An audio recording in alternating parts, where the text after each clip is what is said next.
Vamos a revisar un hueso temporal derecho. Estamos viendo la apófisis mastoides. Estamos viendo, esta apófisis mastoides también se llama la porción mastoidea del hueso temporal. También puedo ver la porción escamosa.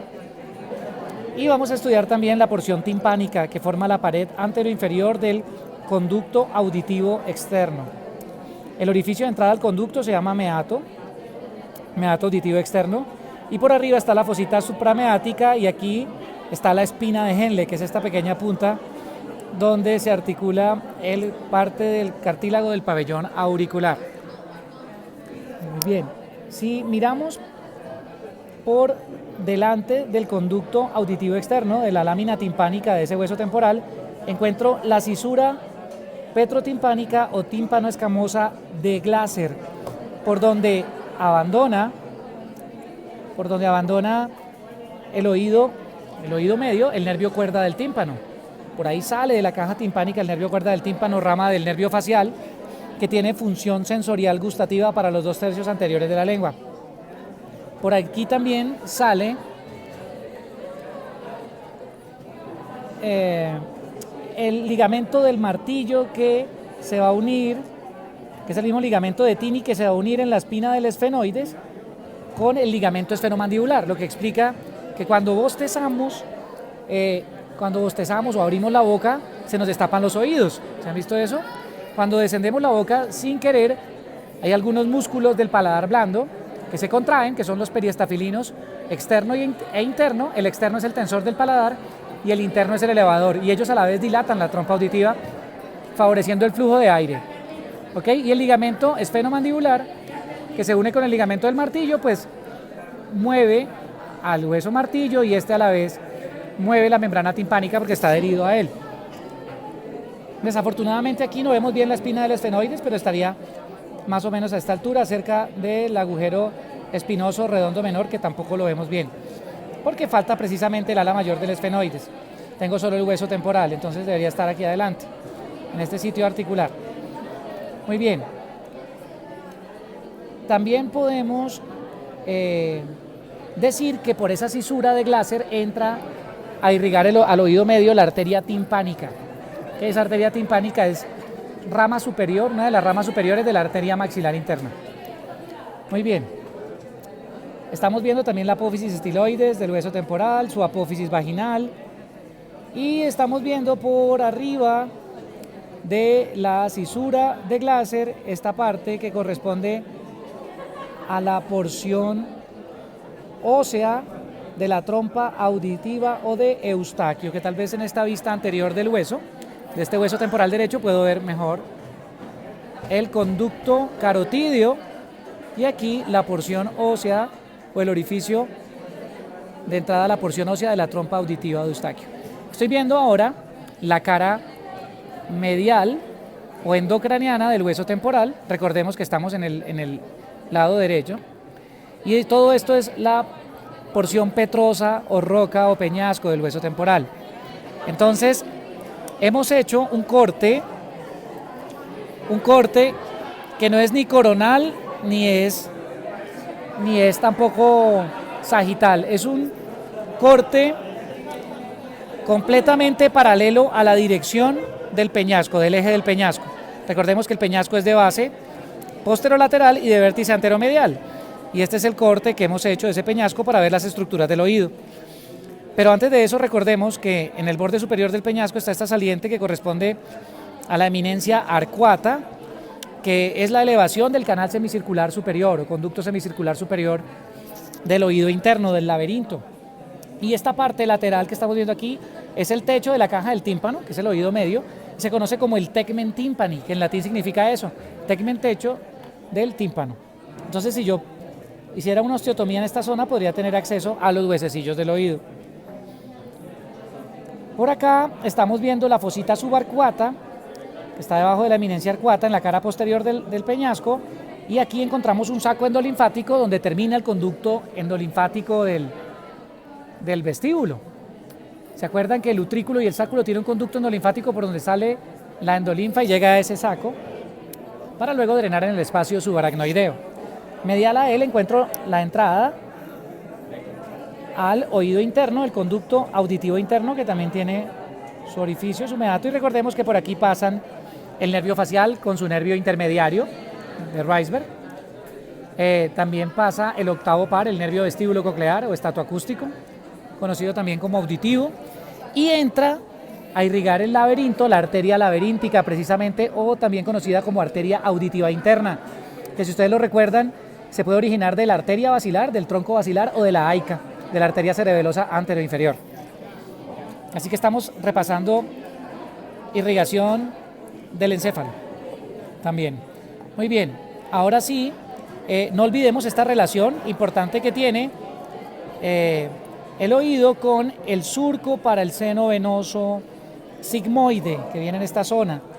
Entonces, ¿qué tiene que ver el oído y qué tiene que ver la apófisis mastoides, el hueso temporal, con el seno venoso sigmoide? Recordemos que una otitis media, una infección de la caja del tímpano, que haya sido descuidada, que no haya sido tratada, puede terminar infectando, porque hay un orificio llamado el adito mastoideo o aditus adantrum que comunica a la caja del tímpano con las celdillas mastoideas, que también tienen mucosa respiratoria y entonces se pueden infectar. Entonces de una otitis media podemos pasar a una mastoiditis, ¿sí? Y todas esas celdillas que están en el interior de la apófisis mastoides se pueden infectar, y si no se trata, pues todo el material purulento puede dañar la tabla ósea endocraniana y puede llegar a la dura madre, hacer una meningitis, y posteriormente las bacterias pueden llegar al seno venoso sigmoide, ¿sí? Y hacer una trombosis de ese seno, o sea, formar un coágulo con todo, pues, todas las implicaciones que esto trae, como aumento de la presión intracraniana y otros signos y síntomas que pueden obviamente matar al paciente. Entonces, eso es para tener en cuenta. Ahora vamos a separar las dos mitades de ese corte que les dije que era a lo largo del eje del peñasco, ¿okay? Y aquí puedo ver perfectamente la membrana timpánica. Si enfocamos un poco con cuidado, vemos toda la membrana timpánica. Aquí en el centro está el ombligo de la membrana timpánica. Esto que estamos viendo acá es el manubrio o mango del hueso martillo, ¿sí? Y aquí está el cuello y la cabeza del martillo. Recordemos que el martillo también se conoce como maleolo en latín. Por detrás veo al yunque con su apófisis menor y su apófisis mayor. Esta extremidad se conoce como el proceso lenticular del yunque también, que se va a articular con el estribo, con la cavidad glenoidea que tiene el estribo. Y recordemos que el yunque también se conoce como incus. Así que aquí donde estoy señalando es toda la articulación incudo-maleolar, que es una sinovial, o sea, una diartrosis del género de las celares, en silla de montar o encaje recíproco. Desafortunadamente, no veo muy bien el hueso estribo, no se alcanza a ver también, pero bueno, veo el receso epitimpánico en esta zona, miren. Todo esto es caja del tímpano, es oído medio, porque esta es la cara medial de la membrana timpánica. Y si lo ponemos contra luz, podemos ver la translucidez de la membrana timpánica, ¿cierto? En el fondo del conducto auditivo externo por su cara lateral. La logramos enfocar ahí en el fondo y se ve el ombligo y se ve la sombra también del manubrio del maleolo. Ok. Muy bien. Aprovechemos la imagen para estudiar también la cavidad glenoidea por delante de la cisura de Glaser y entender cómo algunas patologías del ATM, de la articulación temporomandibular, pueden afectar también el oído, puede producir algunos trastornos del oído, algunas otitis, y también cómo el nervio cuerda del tímpano puede ser comprimido por detrás de esa ATM. Si miramos la otra parte, que aquí nos faltó algo, miren esto, este es el nervio cuerda del tímpano que está pasando entre el maleolo y el incus, ¿sí? Entre el proceso lenticular del yunque y el manubrio del martillo, se ve muy bien ese nervio cuerda del tímpano. Muy bien. Veo también las celdillas mastoideas, son todas estas. Y veo una cavidad más amplia de esas celdillas, es el antro mastoideo, es como la parte más amplia o dilatada de esas celdillas. Y aquí puedo ver el conducto del nervio facial. Entonces, si cierro este hueso, puedo ver aquí el agujero estilomastoideo entre la apófisis mastoides y la estiloides. ¿Ok? Esto es ranura digástrica y podemos entonces ver todo el trayecto del nervio facial. Aquí está haciendo su segundo codo o su segundo ángulo para volverse vertical en la parte anterior de la apófisis mastoides. Entonces en las mastoiditis también se puede afectar el nervio facial superineuro y podemos encontrar entonces alteración de la motricidad de los músculos pellejeros del lado afectado. Muy bien, esta es la pared medial de la caja timpánica. Esta saliente se conoce como el promontorio, que no es más que la cara lateral del vestíbulo del oído interno. Por aquí, en esta parte, estaría la ventana oval, que no la veo muy bien, y esta parte inferior corresponde a la ventana redonda. Aquí veo esta parte que corresponde a la trompa, la porción ósea de la trompa auditiva o tuba faringotimpánica, y por arriba el canal para el músculo del martillo, y aquí donde termina es el pico de cuchara.